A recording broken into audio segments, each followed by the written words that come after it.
আওয়ামী লীগকে নিয়ে জাতীয় পার্টি শহীদদেরকে শ্রদ্ধা জানানোর নামে অপমানিত করার উদ্দেশ্যে এখানে এসেছে।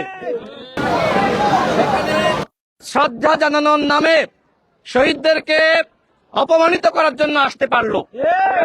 প্রশাসন কোথায়, পুলিশ কোথায়, আর্মি কোথায়, বিডিআর কোথায়? আজকে তারা কি করছে?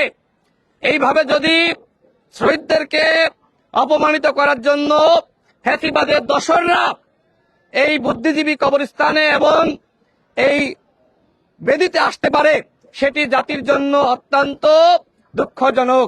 কিউব হোল্ডিংসের গল্পে সেই রেখাটি আঁকা হয়েছিল আজ থেকে 1 যুগ আগে। নকশাই আমাদের ভাষা। Cube holdings limited. এইভাবে কিন্তু তারা শ্রদ্ধা জানানোর নামে তারা কিন্তু সংগঠিত হচ্ছে। আমরা মনে করি আজকে এখানে জাতীয় পার্টি শহীদদেরকে শ্রদ্ধা জানানোর জন্য আসে নাই, বরং আওয়ামী লীগকে নিয়ে জাতীয় পার্টি শহীদদেরকে শ্রদ্ধা জানানোর নামে অপমানিত করার উদ্দেশ্যে এখানে এসেছে। আমি সরকারকে বলবো, এই বিষয়গুলো আপনারা গুরুত্ব দিচ্ছেন না। আপনারা মনে করছেন জাতীয় দিবস, এই দিবসে যে কেউ আসতে পারে। আমাদের স্পষ্ট কথা, ওই যে কেউ আসতে পারে এটি আমরা মানব না।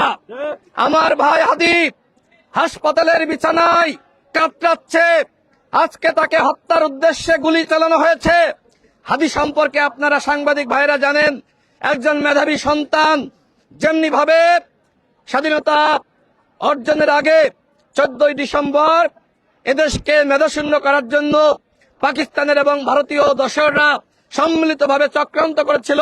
অনেকে প্রশ্ন করে থাকবেন যে কিভাবে ভারত জড়িত, সেটি আমাদের মুক্তিযোদ্ধারা পরবর্তীতে বলেছে। স্বাধীনতার পরে বাংলাদেশ থেকে সম্পদ কিভাবে ভারত লুটে পুটে নিয়ে গেছে সেই কথা কিন্তু আমরা জানি। ঠিক একইভাবে স্বাধীনতার পরে যাতে আমরা সবসময় ভারতের কাছে মাথা নত করে থাকি, বাংলাদেশ কখনোই মেরুদণ্ড সোজা করে দাঁড়াতে না পারে, সেজন্য ওই স্বাধীনতার কাছাকাছি সময়ে ভারত কিন্তু চক্রান্ত করেছিল বাংলাদেশকে মেধাশূন্য করার। ঠিক একইভাবে আমরা লক্ষ্য করছি স্বাধীনতার 54 বছরে বাংলাদেশকে কিভাবে মেধাশূন্য করা যায়, সেই পরিকল্পনা চক্রান্ত কিন্তু কখনোই বন্ধ ছিল না। এবং সর্বশেষ আমরা দেখলাম সেই চক্রান্তের অংশ হিসেবে উসমান হাদিকে হত্যার উদ্দেশ্যে গুলি চালানো হয়েছে।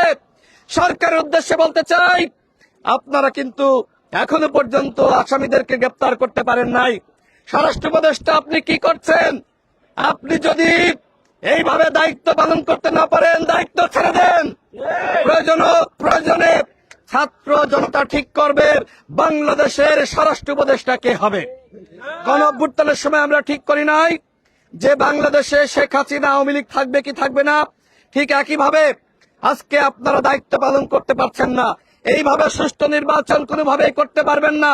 আমরা মনে করি এই স্বরাষ্ট্র উপদেষ্টা যদি শপথে বহাল থাকে, তাহলে বাংলাদেশে কোনোভাবেই অবাধ, সুষ্ঠু এবং নিরপেক্ষ নির্বাচন হবে না। আমাদের একটি কথা, সেটি হলো বাংলাদেশে শুধুমাত্র সুষ্ঠু নির্বাচন হলে হবে না, আগামী নির্বাচন হতে হবে ফ্যাসিবাদ মুক্ত নির্বাচন।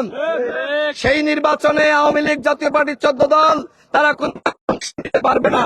আমরা জানতে পারছি স্বতন্ত্র আওয়ামী লীগ নামে আওয়ামী লীগের পদধারী নেতারা যাদের পদ পদবি ছিল, তারা আগামী নির্বাচনে স্বতন্ত্রভাবে অংশ নেওয়ার পায়তারা করছে।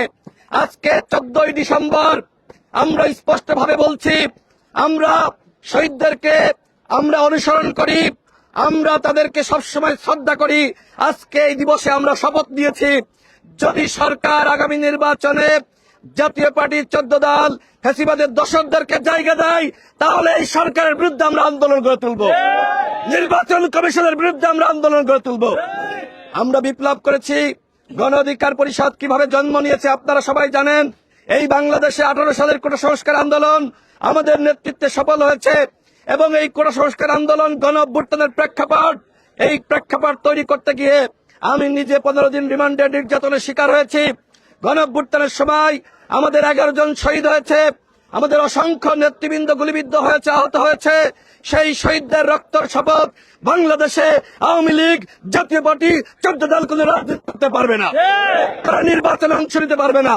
আমরা শহীদদেরকে অনুসরণ করি। আমরা মনে করি স্বাধীনতার 54 বছরেও সাম্য, মানবিক মর্যাদা, সামাজিক সুবিচারের ভিত্তিতে একটি বাংলাদেশ আমরা গঠন করতে পারি নাই।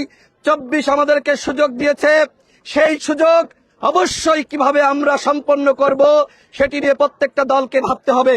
আমি সর্বশেষ বলি, আজকে আমাদের মধ্যে যে বিভাজন, এই বিভাজনের সুযোগ দিচ্ছে আওয়ামী দুর্বৃত্তরা, ফ্যাসিবাদের দোসররা।